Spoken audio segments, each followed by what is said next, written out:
As a cross-border financial planner, one of the most complex topics that we have to discuss with our clients is cross-border estate planning. When somebody passes away, what does it mean for taxes up in Canada? What does it mean for my taxes down here in the United States? Is there anything that we can do to try to make the process simpler before somebody passes away? In this webinar, we're going to talk about receiving a Canadian inheritance as a U.S. resident.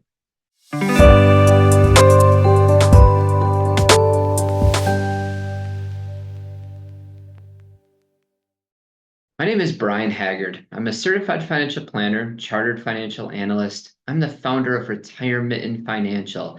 We help simplify your cross-border retirement plan. And for a lot of our clients, they were born and raised up in Canada, and they moved down to the United States because of a job. And for a lot of them, they then had a family down here in the United States and decided to stay. But for a lot of them, they still have a lot of family up in Canada. They might have mom and dad up in Canada. They might have siblings, up in Canada. And one of the things that we have to deal with a lot is, what happens when your mom and dad may pass away, or what happens if a sibling passes away? What does that mean for me? What does that mean for the family? What does it mean for me down here in the States as well? Am I going to have a big tax bill?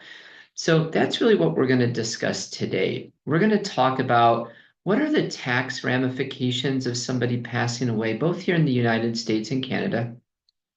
We're going to talk about some of the main differences as far as estate planning is concerned here in the US and Canada, how to report this on your US tax return, and then we'll talk a little bit about some do's and don'ts. Are there some ways to try to make this process a little bit simpler before it happens? So let's talk a little bit about when somebody passes away up in Canada. First, up in Canada, unlike the US, there's no estate taxes. And so there's typically not a threshold where you pass away and then all of a sudden the estate gets taxed up in Canada. That's something that can happen here in the States. However, typically inheritances in Canada are actually a little bit more unfriendly than they are here in the States. And that's because of some of the other tax ramifications that may occur when somebody passes away up in Canada. We're going to talk about some of the different assets somebody may hold and what the tax ramifications of those assets may be. We're going to talk about the basics of what happens when somebody passes away in Canada. If somebody passes away in Canada, and we'll just say they're the last to survive. So maybe it was your father, it was a mother, maybe it was a sibling, but let's just say that they aren't married, and all those assets are going to end up passing to you, or maybe they were married, but the other spouse was deceased. And now it's the second to pass away, and those assets are going to pass on to you. What does that mean for you? So a kind of a good rule of thumb is when you are in Canada, if you're a Canadian resident and you pass away, it's like that person had sold or withdrawn all of their accounts and their assets the day before they passed away.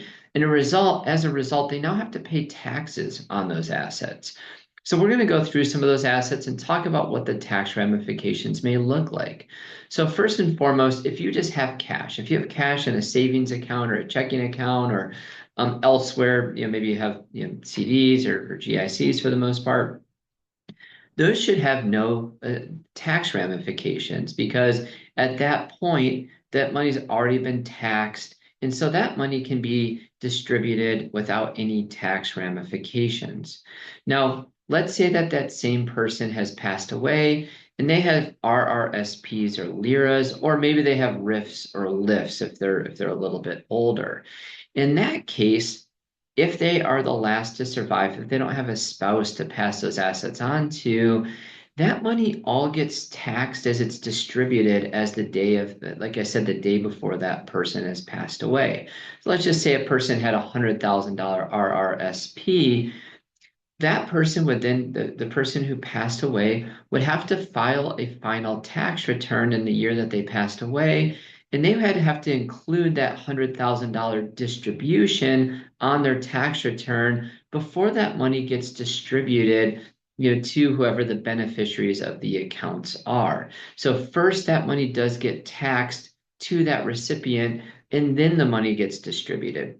Now, so that is a big difference between here in the US and Canada. We'll kind of talk a little bit about that. But ultimately, the person who passes away files a final tax return with all of these different sorts of income on them. Those taxes have to get paid. And usually, after those taxes get paid, is when a final distribution occurs to the beneficiaries of the estate. Now, so that's how RRSPs and LIRAs work. Now, how about if that person owns stock, right? Maybe they bought a stock for, $100,000, and that stock has now grown to $200,000. There's $100,000 of unrealized capital gains on that stock. If a family member passes away with that type of unrealized capital gains, it would be like that person sold all of those stock the day before they passed away. And again, that would all be included as taxable income on their final tax return as capital gains. Again, that some assets might be distributed before that, but it would all be taxed to the recipient who passes away. Now, let's talk a little bit about homes or residence. Canada is pretty friendly as far as primary residents are concerned. Primary residents typically are exempt from any taxation, and as a result, somebody passing away, it should not cause any taxes to their main property. The issue becomes is if they have secondary homes or rental properties. Secondary homes and rental properties typically have a cost basis to them. And sometimes when somebody passes away, the value of the property might be significantly higher than the actual cost basis or the acquisition value of the property. And as a result, there could be a large capital gain immediately as a result. We've seen this a couple of times where somebody has a cottage that they bought for $100,000, or maybe they were even inherited it, 30, 40 years ago. That cottage now up in, north of Toronto is worth $1 million. Now that person has passed away, and the family they may have to be on the hook for a pretty large capital gain as a result of that cottage. And so there can be some pretty substantial taxation that is due when somebody passes away up in Canada. Now, that again, in theory, that person should be on the hook for it, but they've passed away. And if they don't have the assets to pay for it, that would be maybe where family members would have to come in and actually pay some of those capital gains, especially again on some of those cottages or those illiquid assets. If they want it to keep in the family, there may be some large tax ramifications to that. So, what are some of the big differences between passing away in the US versus passing away in Canada as far as taxation is concerned? So, I've kind of put some check marks here, red meaning that it's probably not as favorable, green meaning it is a little bit more favorable. I mentioned before, here in the States, we do have an estate tax, but typically passing away in the States, it actually results in less taxation than it would passing away in Canada. And why is that? Here in the States, yes, we have an estate tax, but that estate tax exemption is so high that most people don't ever realize it or recognize it. Here in the States, that estate tax exemption is $14 million per person, roughly, here in 2024, and $28 million for a couple. So you have to exceed those thresholds before you start to get into this estate tax. So, yes, we do have an estate tax. That number could go down at some point, but very few people are actually subject to the estate tax. The other benefits here in the States is capital gains. As I mentioned before, if somebody passes away in Canada and they have unrealized capital gains, it's like they sold all of those stocks or investments the day before they passed away and then realized and had to pay taxes on all of those unrealized capital gains. Here in the States, as it's currently laid out, beneficiaries of an estate actually get a step up in cost basis. So again, I mentioned that example of what happens if you bought stock for 100,000 and today that investment's now worth 200,000. In Canada, if that person passes away, they may have to realize or recognize all $100,000 of that capital gain immediately. Here in the States, the beneficiaries actually get a step up in cost basis. The beneficiaries of the estate can inherit all of that stock, that $200,000, basically completely tax free. And when the people now get that $200,000, the cost basis is now the date of that person passing away, not when they originally bought the stock. So that's a big benefit of here in the States that you don't get in Canada. As far as qualified account, so in Canada, a qualified account would be like an RRSP or LIRA. Here in the States, that might be an IRA or 401k, a Roth IRA would be, types of qualified in accounts. As I mentioned to you before, in Canada, if you pass away, all of those qualified accounts are deemed to be distributed when that person passes away, unless there's a spouse that they might be passing it on to. But again, I'm kind of talking about what happens when the second to die here. In that case, those RSPs are deemed to be distributed. The taxes are paid and then sent to the kids. Here in the States, it's set up quite a bit differently. When somebody passes away, typically how it works, if you were to inherit an IRA or 401k or a Roth IRA, there's no taxes immediately on inheriting that money. The people who inherit the money traditionally or typically have about 10 years to withdraw that money. And then when they withdraw that money is then included on their tax return and they have to pay taxes on it. Now, that can be a benefit here in the States because instead of taking kind of a distribution all at once and paying taxes all at once like it is in Canada, those beneficiaries could then take that money out over a 10-year period, kind of spread the tax ramification over a longer period of time. Primary homes in the US and Canada are treated fairly. Both of those accounts, when somebody passes away, traditionally the kids or whoever inherits the funds typically don't have to pay any taxes on primary homes. But here in the States, secondary homes or rental properties are treated more fairly. And why is that? As I mentioned before, in Canada, any capital gains or unrealized capital gains typically are taxed when somebody passes away. Here in the States, though, if a person passes away, they can get a step up in cost basis to what the value of the property is today. So again, we talked a little bit about the example of somebody buying a $100,000 cottage in Canada.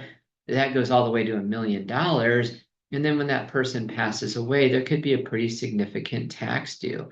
Well, here in the States, if somebody bought a property for 100,000 and it grew all the way to $1 million, if the kids then inherited it, they should get a step up in cost basis up to $1 million, and then they could sell that property at that point for no gain at all, and therefore no taxes. So, inheriting a property here in the States, especially if it's a second property, tends to be a little bit more favorable than what it is in Canada.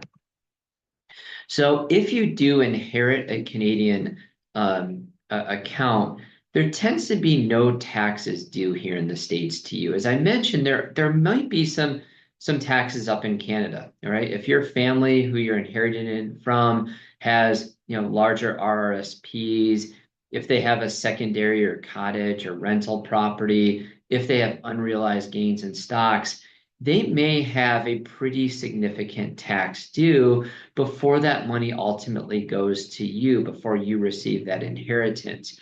But here in the States, you should not have any additional US taxes due.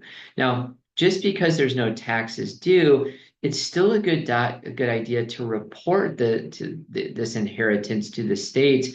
If you receive over $100,000, you typically want to complete what's called IRS Form 3520. There's a section on there about receiving a gift or a bequest over $100,000 from somebody in a foreign country. And so It's typically a good idea to report this, but it's not necessary that you pay any taxes on this here in the States. The truth of the matter is the States would love it if you brought money down from Canada to the US. So they don't want to ding you on taxes for that happening. So there should be no tax ramifications here in the States, but a good idea to report it when you file your taxes. So let's talk a little bit. Maybe you have some older, parents in the state in Canada, and you're talking to them a little bit about, what's the best strategy here for, minimizing, the toughness of getting these assets or inheriting these assets. So here's a couple things that you may want to consider if you're talking to your folks or a sibling up in Canada.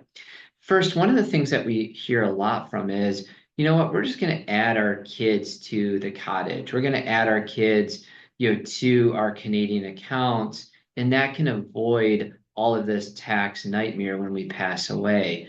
It typically is suggested to not do that.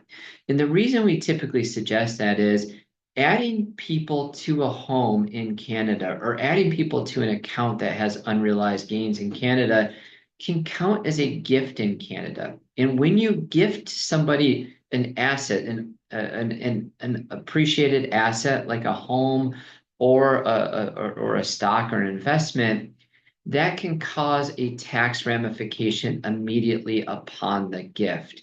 So by gifting people assets, it might cause an immediate tax to either you or your family members. So we typically don't suggest adding kids to Canadian accounts if they're not already on there. Just like the US, you want to make sure that your family has a will up in Canada that clearly lays out, who is going to receive what, and also lays out an executor. And our other suggestion is if this is a family member up in Canada, we typically want to avoid naming a US resident as an executor of a Canadian will. And why is that? There's a couple reasons. One, if you're the executor of a Canadian will and you're down here in the States, it can make it pretty tricky for you to try to open up accounts up in Canada and get those accounts distributed appropriately. Second, some provinces may require a bond for you to purchase a pretty expensive bond if you are a US resident. And I've even seen some provinces try to tax certain things like primary homes when a US resident is the executor, which would not happen if it was a Canadian resident. So we typically will try to avoid having a US resident as the executor. Now you can help out whoever that Canadian executor may be, but you may want to avoid being named as the executor. The other thing is, for most of my clients that live here in the US, we typically don't recommend life insurance for retirees. And there might be some cases why you might want some life insurance, but most of our retirees do not hold on to life insurance. If you have a really large, unrealized like cottage or rental property where there might be some significant taxes due upon your death up in Canada, that might be a reason that you would maintain life insurance in retirement. So sometimes life insurance for a Canadian resident might be more important than for a US resident. Now, this assumes there's no money left over to pay those taxes. So yeah, maybe you have a large cottage and that's your maybe the main residence up in Canada. Well, you may want, or your main asset up in Canada, you might want to make sure the kids have something to be able to pay the tax burden with on that asset. Here in the States, again, that's just something you don't necessarily need to worry about. If you have other assets in Canada, you may not need life insurance, but it's just something to consider that, again, something that we don't typically need here in the United States. So again, my name is Brian Haggard. I'm a cross-border financial planner, and we specialize here at Retirement and Financial on cross-border financial planning. We're a fee-only financial planner, which means we have no sales or no commissions, and we have services from one-time meetings to ongoing financial planning and investment management, something that best fits your needs. If you're interested in learning more, you can go to our website, retirementin.com, and schedule a complimentary consultation with one of our experienced cross-border financial advisors. Thanks very much for listening today. Bye now.